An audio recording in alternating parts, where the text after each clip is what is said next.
No, I am so excited about this campaign for Congress because there is something happening in our politics this year. And I know every person here sees it and feels it. People from all walks of life, all ages, all income levels, everyone is waking up to a clear truth. Government is rigged against people. How else did we end up $19 trillion in debt, with illegal immigration costing us $117 billion a year? How did we fail an entire generation of veterans at the VA? And why is America's eternal light for hope dimming in the world? It's gotten to the point where it doesn't even matter which political party wins an election, because the national debt keeps growing and the same special interests are still in charge. And our elected officials, they become valets and caterers to those special interests, taking care of everything that they need. And so crony government ends up competing only with crony capitalism. And the candidates who once inspired us become politicians who let us down. I am here to tell you, that is not who I am. I'm not running for Congress. I'm not running for Congress because I want to go to Washington. I'm running for Congress because we can't trust Washington. We can't trust the spineless politicians or the lawless bureaucrats. We can't trust Washington to find answers, even though they're literally written on the walls. But here's what we do trust. We trust that the solutions to the greatest challenges facing America live in America's founding documents. And so we are here in this campaign to restore constitutional conservatism to the United States of America. Will you join me in that fight?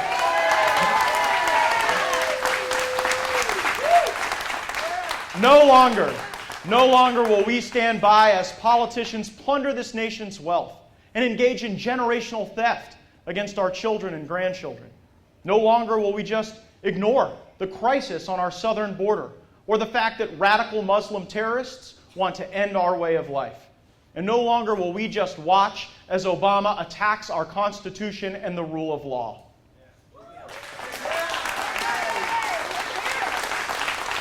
No, I know what it takes to fight and win against big government.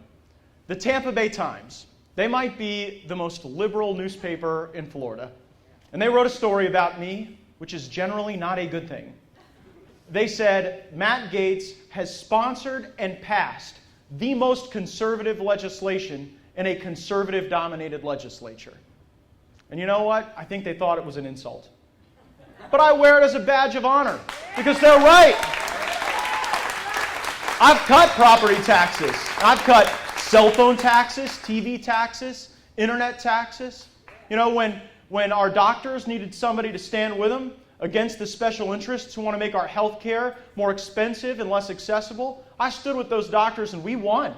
And when Obamacare expansion wanted to bring taxpayer-funded abortions to our state, I passed a bill protecting the unborn because I am 100% pro-life.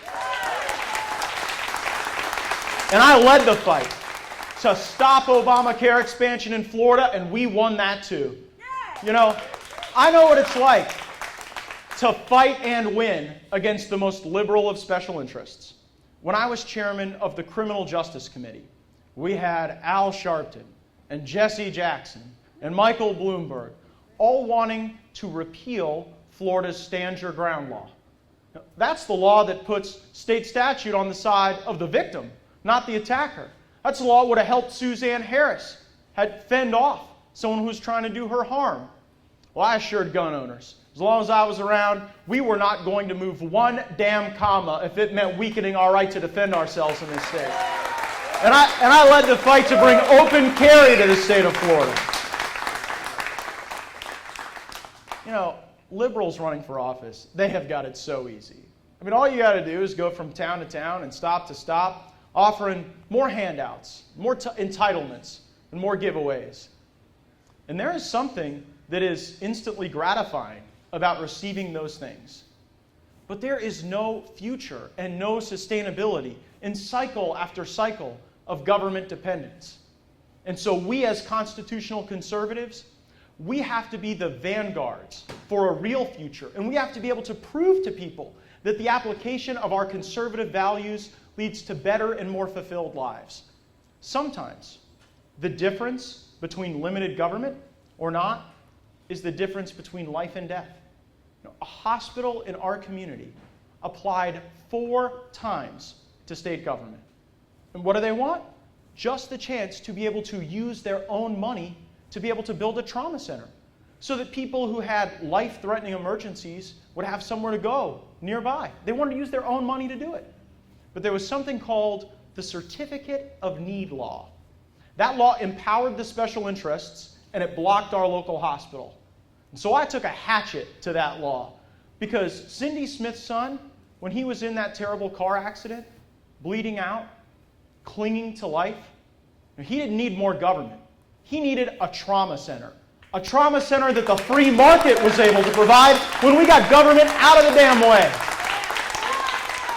You know, more choices, free markets, lower costs. This is the promise of America, guaranteed by our Constitution. Will you fight with me to restore our constitutional principles of limited government? As a state legislator, I paved the way to repeal or replace over 4,000 regulations. Because we didn't need 8 pages of regulations to tell us how big a swimming pool drain had to be. And we didn't need 17 pages of regulations telling us how to transport a frozen dessert. My friends, Holly and Peyton Mosley, they didn't need a law on the books that risked them going to prison because they were trying to save the life of their disabled daughter. You know, we have a lot to be grateful for. But I think that what our founders fought for in limited government and the promise of limited government is that we should cherish most deeply. If you send me to Congress, I'm not just going to fight to repeal Obamacare. I'm going to work every day to totally abolish the Federal Department of Education and end Common Core. And I want to go find every single outdated, useless, special interest-driven, job-killing, life-threatening regulation on the books, and I want to repeal every last one of them. The government that we do have has got to do a better job taking care of our veterans and military families. Promises were made, and we got to make sure that those promises are kept. You know, care for our military families, it's not just a moral obligation. It is a national security priority. We are not making our recruiting goals in any branch of the armed services right now.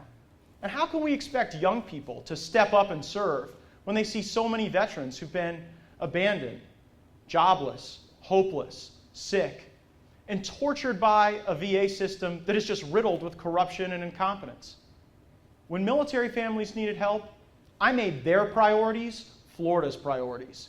We passed a GI Bill in Florida to allow veterans to get more skills training and education so that they could live better lives.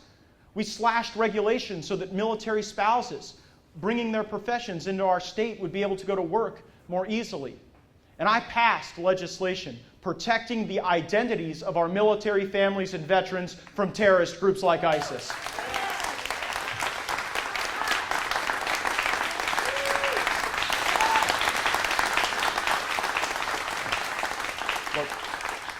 This extreme disappointment that we have right now with our government, it makes us fed up and frustrated, even angry. I'm here to tell you, I'm angry too. And it's okay to be angry. It shows that we care. But we cannot fight Washington successfully armed only with our frustrations. Northwest Florida, my home, we deserve a congressman who is focused and capable to actually get things done and make lives better for everyone. You see, that's why I brought my friends here today, because their stories prove that if we will embrace our constitutional principles of limited government, that people can live safer, healthier, and more prosperous lives. We can do this. We can restore America, but there are several things that must happen. Balance the budget. Stop illegal immigration. Rebuild our military. Restore America's standing in the world as a leader. Repeal Obamacare and every stupid regulation we can find. Protect gun owners. Preserve unborn life. And most importantly, follow the Constitution. You know, our nation is in trouble. Our nation is in trouble, but there are only two choices. We either give up or we fight back. I'm running for Congress because I want to fight back, and I hope you do too. God bless Navarre, God bless Northwest Florida, and God bless the United States of America.